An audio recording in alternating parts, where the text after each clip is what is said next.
Hi guys, my name is Deepak Pandey, motivation speaker, life coach trainer. दोस्तों, आज इस video में बात करने वाले हैं आप लोग अपने माइंड को कैसे कंट्रोल कर सकते हैं। दोस्तों, हम में से बहुत सारे ऐसे लोग होते हैं जिनको बहुत सारा गुस्सा आता है, 2-2 मिनट में गुस्सा आता है।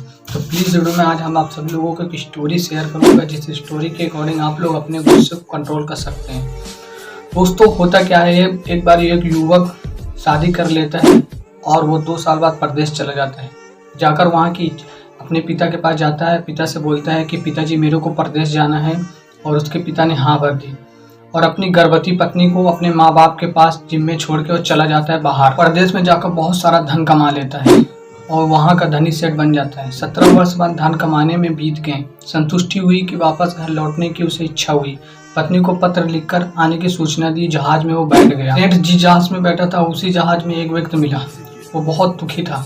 सेठ ने उसका दुख का कारण पूछा, उदासी का कारण पूछा तो उसने बताया कि इस देश में ज्ञान की कोई वैल्यू नहीं है, कदर नहीं है। यहाँ ज्ञान के सूत्र बेचने आया था पर कोई लेने को तैयारी नहीं है। सेठ ने सोचा, इस देश में मैंने बहुत सारा धन कमाया, बहुत सारी संपत्ति मैंने यहाँ पर इकट्ठा की है, कर्म भूमि है, ये मेरी कर्म भूमि है। इसका मान रखने के लिए उसने जो सेठ उस सूत्र को खरीदने के लिए इच्छा जारी किया।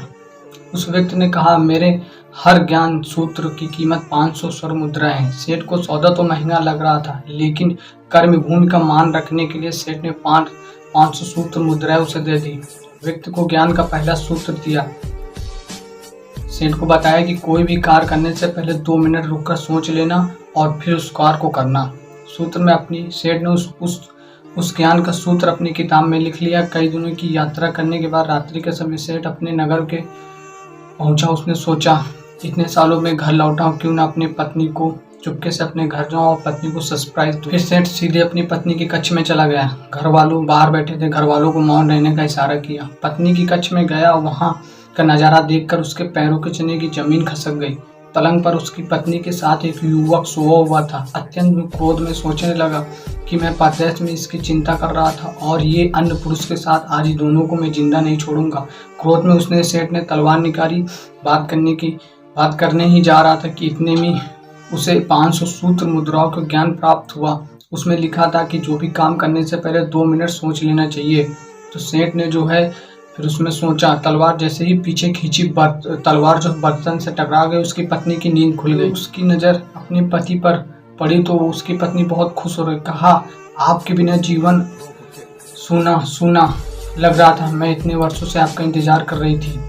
सेठ को पलंग पर सोए हुए पुरुष को देखकर क्रोधित था। पत्नी ने युवक को उठने के लिए कहा, बेटा उठो, जागो, तेरे पिता आए हुए हैं। युवक उठकर जैसे ही पिता को प्रणाम करने माथा झुकाता है, वैसे ही उसकी पगड़ी और उसके बाल जो है नीचे गिर जाते हैं। स्वामी, ये आपकी बेटी है, पिता के बिना मान में कोई आँच ना है, इसीलिए मैंने इसको बचपन से पुत्र के समान पालन पोषण के संस्कार दिए। ये सुनकर सेठ की आंखों में अश्रुधारा बह निकली। पत्नी और बेटी को गले लगाकर सोचने लगा कि यदि आज मैंने ज्ञान सूत्र को नहीं अपनाया होता तो जल्दबाजी में कितना बड़ा अनर्थ हो जाता। मेरे ही हाथ मेरे निर्दोष परिवार मारा जाता, खत्म हो जाता। ज्ञान का ये सूत्र उस दिन तो मेरे को बहुत ही महंगा लगा, लेकिन आज इसी सूत्र की वजह से मेरी पूरी फैमिली सेव है। दोस्तों, इसीलिए कहते हैं क्रोध में कोई भी काम करने से पहले 2 मिनट सोच लेना चाहिए।